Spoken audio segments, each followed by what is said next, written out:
I'm Bob Scales. I own battery mining locomotive with the name Clayton on the side. It's actually a model of a locomotive manufactured by Clayton of Hatton near Derby for use underground in Regulation 22 areas in British coal mines. The NCB Loco was actually a conversion from a Loco that I built for the youngsters to run about in the garden. I built it a dual gauge, 5" and 7 1/4, so they could run it in the garden on my 5" railway or take it to the club on 7 1/4. It was languishing in the workshop for a long time, so I decided to see if we could do something with it. Suddenly came to mind that, going back to my coal board history, I could convert it into a mining loco, and the conversion's been reasonably successful. It looks quite good.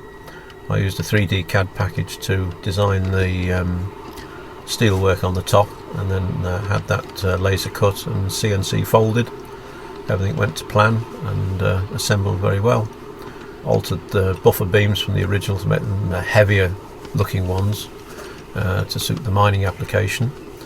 I've tried a number of motors in it, but ended up with a 750 watt one designed by Bosch, but it suffices for the size of model that I've got.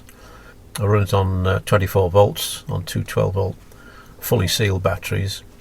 I've had to be very careful with the size of battery because I want to get the model down to a very low profile to suit the mining application.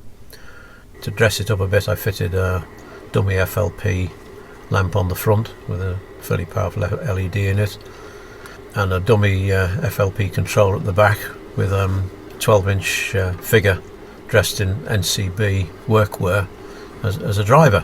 The model's controlled at the moment by a Parkside controller, but the ultimate aim is to fit a microprocessor which will control speed using an encoder that's already fitted on the end of the motor, and that will provide information about the speed control, energy consumed, because I want to get an indication of battery life out of this, and also I'll display current.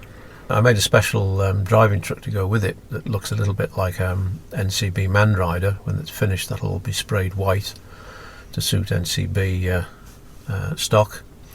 There'll be a control panel on that, complete with control lever, dead man's handle, reversing lever, speed indication, current, a two-line display with current and battery life on it, plus various other controls. The braking system in the passenger truck is servo driven and designed to work with the speed control system, so that if the regenerative braking from the Parkside controller can't cope, the brakes will be driven on the driving truck through a spring to control the speed further. At the moment I'm using it as a parking brake. The servo operated brake will also come on if the dead man's handle is lifted.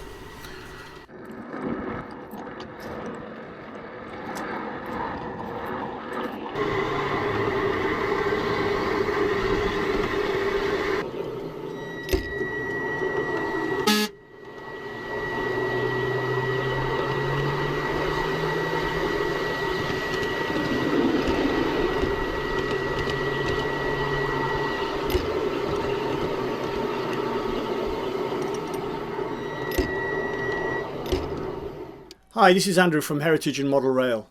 I hope you enjoyed the video. If you would like to see similar content that I'm posting to the channel on a weekly basis, then become a subscriber by clicking on the button to the side of this panel. I also have other video content which you may find interesting. There is full-size Heritage Rail and passenger carrying model rail, examples of which are shown in the panels below. Just click on those and you'll go straight to the video. Thanks for watching. Catch up with you later. Bye.